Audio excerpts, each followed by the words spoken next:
Welcome back to my YouTube channel. Today, we will explore the latest updates about the Boeing Starliner spacecraft and the challenges it is facing. NASA has recently revealed some serious issues related to the Starliner's batteries, raising questions about whether this spacecraft can safely return to Earth. In this episode, we will delve deeper into the current status of the Starliner, including its return schedule to Earth, the condition of its thrusters, and, most importantly, the performance of its batteries after an extended period of operation in space. These are crucial questions, and I'm glad that NASA has provided detailed answers that we will discuss. As you know, the Boeing Starliner is on an extended mission at the International Space Station (ISS). Initially, this mission was expected to last just over a week, but with the latest developments from NASA, the Starliner is expected to stay in orbit much longer than originally planned.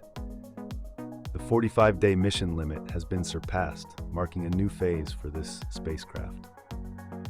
What led to this change? It is the thorough analyses and tests being conducted after some technical issues arose just before and during the Starliner's docking with the ISS. June 5, 2024, marked a significant milestone when the Starliner was launched into space, representing a major turning point for both Boeing and NASA.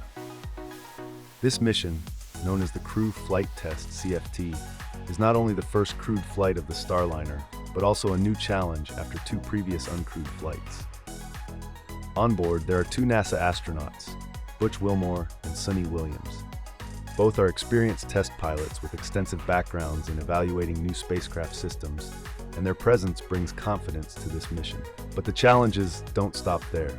The technical issues faced by the Starliner, including malfunctions in the reaction control system and helium leaks, have added more difficulties for the crew and the ground control team. NASA and Boeing are currently working tirelessly to find solutions to these problems. The spacecraft successfully docked with the ISS on June 6th, although it initially faced challenges that caused delays and required retrying. The difficulties primarily related to the reaction control system, RC, where some thrusters experienced issues during docking. Additionally, helium leaks were discovered inside the spacecraft, adding further complications for both the crew and the ground control teams. NASA is continuing its evaluation of the thrusters and efforts to identify and resolve issues with the Starliner's reaction control system, RCS. This spacecraft has a total of 28 thrusters, of which 5 showed unstable behavior during the docking phase. According to the latest updates, only one thruster will be turned off in preparation for the Starliner's return to Earth. A comprehensive assessment of these thrusters includes ground testing, starting on July 3rd at NASA's White Sands Test Facility in New Mexico. These tests aim to replicate the conditions that the thrusters have experienced from launch to docking, and then from undocking to landing. Ground testing is a crucial step to understand the thruster anomalies and ensure the Starliner's reliability for future missions. First and foremost, one of the crucial factors in ensuring the success of this mission is the testing and evaluation of the Starliner's thrusters. Boeing's chief engineer for thruster testing, Dan Neer, emphasized the importance of these tests. He stated, "We really want to get a clear understanding of how the thrusters perform and how we can use them effectively during flight. These thruster tests will help us gather valuable information, not only for the current crewed flight test, but also for future missions." While the thruster testing process continues, astronauts Butch Wilmore and Suni Williams are not idle. They have been actively supporting the team working on the International Space Station (ISS) with several critical tasks. From organizing and managing storage areas to maintaining equipment, such as dismantling a completed NanoRx CubeSat launcher and preparing for upcoming NanoRx missions.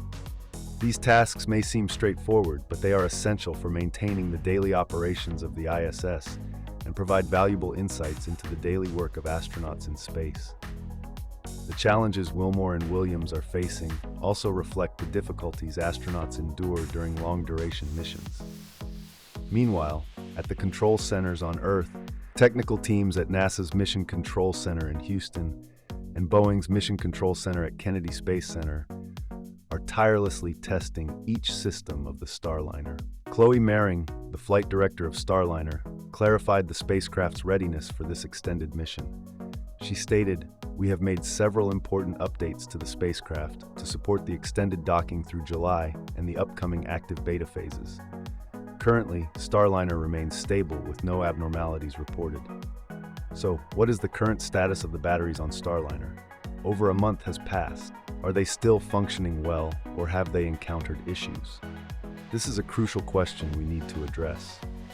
One of the key factors in extending the mission is the performance of the batteries on Starliner. Initially, NASA set a 45-day limit for the mission, dependent on the performance of the batteries in the crew module. However, recent evaluations show that the batteries are still operating stably, allowing the mission duration to be extended to twice the original period. Steve Stitch, NASA's Commercial Crew Program Manager, explained that the batteries are being recharged by the space station, and their performance has not degraded.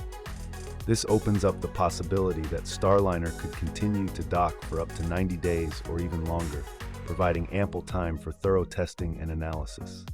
Stitch also noted that Starliner could eventually be evaluated to stay in orbit for up to 210 days when official operational missions begin. However, since this is only the third space mission for Starliner and the first with crew aboard, NASA has been more cautious about the battery performance in the orbital environment.